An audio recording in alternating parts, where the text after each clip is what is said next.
Your first interest in design came about in the Midlands, where Land Rovers and Range Rovers are built. And a particular building had quite a great influence on your interest in design. A lot of that is carried through. What was that building? It was right in the centre of Coventry, and the building was actually called the Round Cafe. It sat on a central column, cylindrical, with a lot of glass.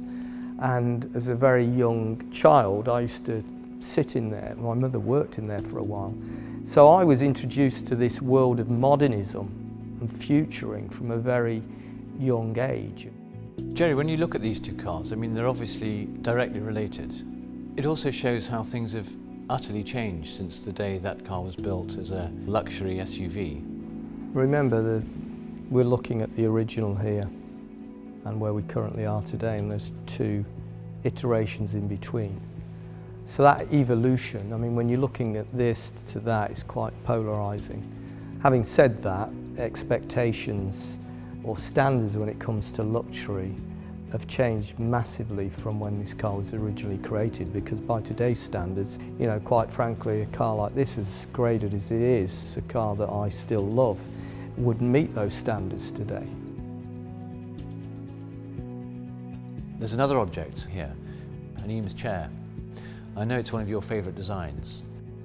It has certain values that are important to me in design, being true to materials.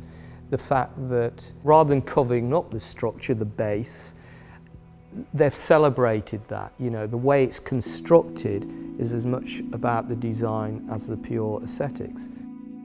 And I know another one of your interests is wristwatches.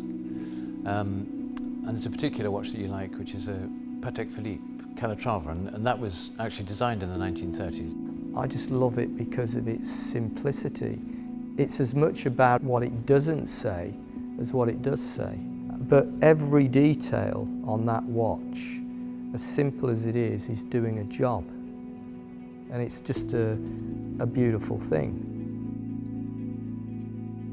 Now, you're a collector of art, Gerry, and in particular I've noticed you've got some Joseph Alber's prints. One of the reasons why I like Albert so much is the precision of his work through the printing process, silk screen printing, which allows you to get perfect lines of connecting colour. If you look at a painting by Albert where he paints on a canvas, the canvas has got undulations in it. And for me, that spores that perfect precision. And I never tired of them. I bought my first collection by Albert, 15 years ago. The Kaufmann house. It occurs to me there are lots of features of that house which I can now sort of see in that Range Rover. There's the kind of bringing the outside into the house. The first time we really did it was on the Evoque. This massive panoramic roof was a direct influence of trying to bring the outside in. People tend to think of design as something you just add. It isn't. Design is actually the glue that pulls everything together. The world would be a sad place, for me, without great design.